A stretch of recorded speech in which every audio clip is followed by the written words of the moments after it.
What's going on, everybody? It's your observant lineman, Uche Nwaneri. The Sunday night football matchup between the Cowboys and the Rams was supposed to be the primetime spectacular that showed that football is back and the fans are ready to get back into the gridiron with their favorite teams across the country. And this year, we saw a massive drop in the TV ratings for the NFL on NBC.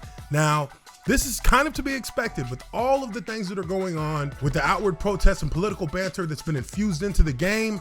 It comes as no surprise to me that the ratings have seen a drop compared to what we saw last year in the NFL. Deadline actually covered this. Let's take a look at the article that describes a lot of the information surrounding the settings for why the ratings were so bad compared to 2019 this year in the NFL. Even with the usual ratings gold of Jerry Jones' team on the field, the NFL and NBC didn't get that win.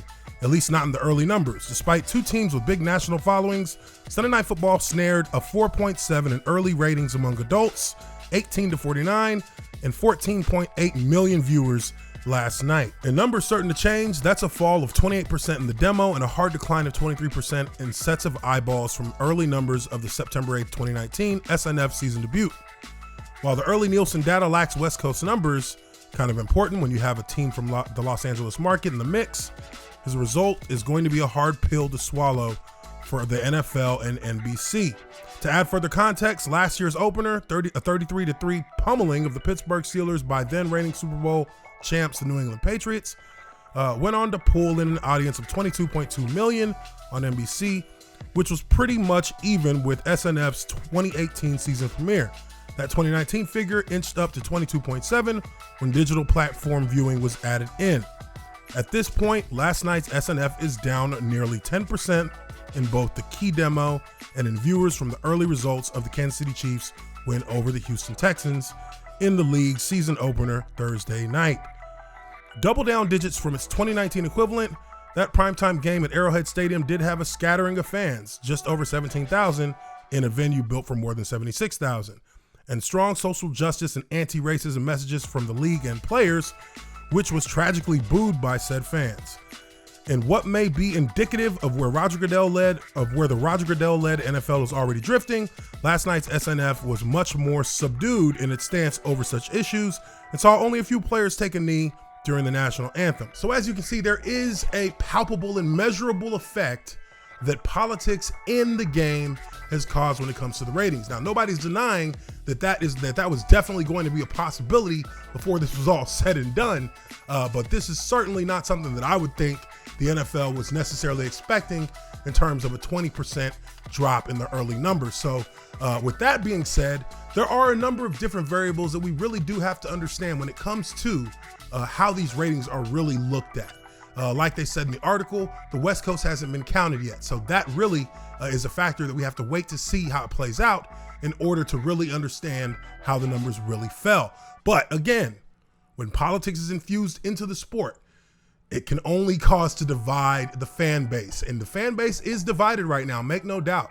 Certainly there is a crowd that definitely does not appreciate what's going on in the league with all of the kneeling, with all of the silent protests for the national anthem and for social justice issues. But there's also just as many people who are very much behind that movement as well. So there is two sides to the coin in this regard, and we have to pay attention to that as we go along in this video. Now, one game that certainly didn't fall victim to the crash in ratings yesterday was the Tampa Bay Buccaneers and New Orleans Saints game, where we see Tom Brady for the first time in 20 years suiting up in a uniform that is not the dark blue and red of the New England Patriots. Tom Brady's debut with the Tampa Bay Buccaneers was one that left many people wanting, but it was one that a lot of people wanted to watch. And that's evident when you look at Fox's ratings and how the game performed in viewership. In an article from The Hill, it says Fox scored its highest Week 1 NFL rating since 2016 with its national telecast of Tom Brady's debut with the Tampa Bay Buccaneers on Sunday, drawing 16.4 million viewers as the league navigates a new season amid the coronavirus and displays of player protests. Preliminary numbers from Nielsen Media Research showed that the highly anticipated matchup between the Buccaneers and New Orleans Saints delivered a 2% increase in viewership compared to the previous season's Week 1 ratings. Sports ratings in other leagues have also taken a dive despite more people staying at home during the pandemic, Ratings for the first round of the NBA playoffs were down 27% to last year and 40% when compared to 2018. The ratings come as professional athletes in several leagues, including the NFL and NBA, have taken a stand against racial injustice to support the Black Lives Matter movement. Various professional sports teams have shown their support by participating in field walk-offs, wearing Black Lives Matter jerseys, taking knees during the national anthems, or refusing to play altogether. In a Harris poll released Wednesday, nearly 40% of respondents said they were watching less basketball because the league has become too political. And you know what? I think that's fair. I think it's fair for people to have that mindset. We're bombarded with politics day in and day out, and I can understand people who look at that and say, no more. They don't want to see it in the game. They want to be able to have the game as an escape, whether it's basketball, football, hockey, baseball, or what have you. And look, from a former player, I can definitely understand where that sentiment comes from. But there's also another side to the story. There are people out there who truly feel that there needs to be awareness brought to certain situations of injustice in our society. But if we're going to adhere to the facts that many people don't want politics in their sports, then we also have to be gracious enough to give that same benefit to people who are looking to bring awareness to certain social injustice issues. So the year's 2020, and we all know that things aren't really going the way we all planned for it to go this year. And in a perfect world, we wouldn't be talking about this right now. I feel like it's really a tale of the times to see that nowadays we can't escape politics, and it really has found its way into every part of our lives. When you go to your phone and look at your updates, news, politics, it's right there in your face. When you turn on your TV, politics is right there in your face. When you watch sports, politics, it's right there in your face. Is it just 2020 that's making these kind of things happen? Or are we really at a crossroads in our country and trying to figure out how we're going to move forward when we're dealing with the issues that are out there in the world today, and when we see those things kind of intersect and cross with some of the pastimes and some of the hobbies that we love. It's a difficult position for many, and I can totally understand where people are turned off by this. I don't have a problem if somebody says they're not gonna watch football this season so long as it keeps doing these types of things, because hey, that is certainly your right to do that if you feel that is the way to go forward. I personally love football. I will watch football. I can look past a lot of the things that I don't like when it comes to infusing artificial messaging into the game. And I feel like there is artificial messaging that's being pushed into the game. But whose fault really is that? Is it the players' faults? When you see what's going on right now with our media, when you look at channels like ESPN, there is a ton of pandering that goes on. There is a ton of self-righteous attitudes speaking up as if they have never been in that gray area between wanting to be around certain people and not, or thinking that certain people act a certain way, then they get certain consequences. You know, these are things that we all deal with on a daily basis.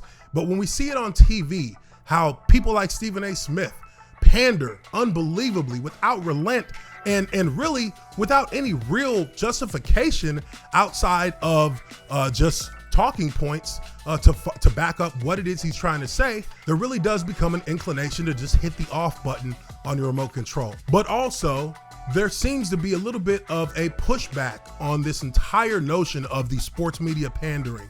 CBS recently told their announcers that they did not want the announcers to be in any way opinionated about what's going on with the social justice and silent protests during this opening weekend in the NFL. Many broadcasting staffs have been instructed by CBS in their directive to keep this more about football, to just leave out any kind of opinionated statements and to really just focus on the game. And I think that's a good starting point to simmering down a lot of this animosity that we're seeing between the people who go out there and play ball, whether it be basketball, football, or whatever, and the fans who want to enjoy that game and want to enjoy that experience. And as a former player, it really is hard for me to look at this entire situation and say one side is right and one side is wrong, because I do have personal feelings about both sides of the situation that actually are empathetic to what people are dealing with and what players are trying to do on their end. So let me know what you guys think. The NFL ratings took a sharp dive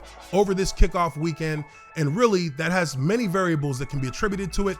But one of the variables that we know was a factor was the political and social justice messaging that was up in the forefront, in the spotlight, in the limelight to begin the weekend with the Thursday night football game, and was kind of tapered back as the weekend continued on throughout kickoff 2020. Let me know what you guys think.